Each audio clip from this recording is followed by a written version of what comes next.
بسم اللہ الرحمن الرحیم۔ السلام علیکم ناظرین، کیسے ہو آپ؟ ناظرین، ایک لڑکا تھا، اس کا باپ فوت ہو گیا۔ وہ بڑا ہی مالدار تھا، والدہ کے ساتھ رہتے ہوئے اس کا بڑا ہی خیر خواہ اور اس پر کھلے دل سے خرچ کرنے والا تھا۔ اس نے ایک خود پسند عورت سے شادی کر لی جو اس کے والدہ سے اچھا سلوک نہیں کرتی تھی۔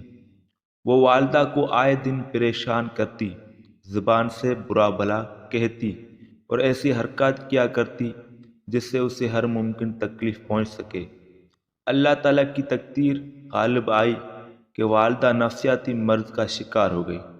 اب تو بیوی کے لیے والدہ کا وجود ناگوار تھا۔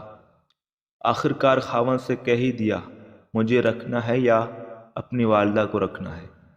اس نے بڑی مصالحت کی کوشش کی لیکن وہ اپنے اصرار پر قائم تھی۔ آخر وہ شیطان کے چال میں آ کر بھی گرویدہ بن گیا اور ماں سے جان چھڑانے کی تدبیر سوچنے لگا۔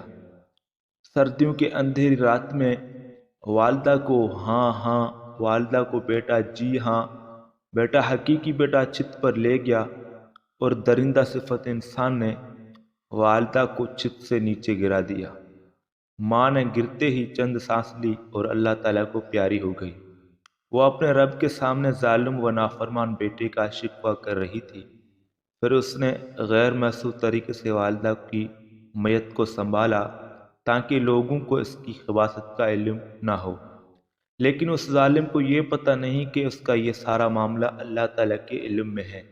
وقت گزرتا رہا، یہ اپنے انجام و سزائے بالکل غافل زندگی گزار رہا تھا کہ وہ اس بیماری میں مبتلا ہو گیا جو والدہ کو لاحق ہوئی تھی۔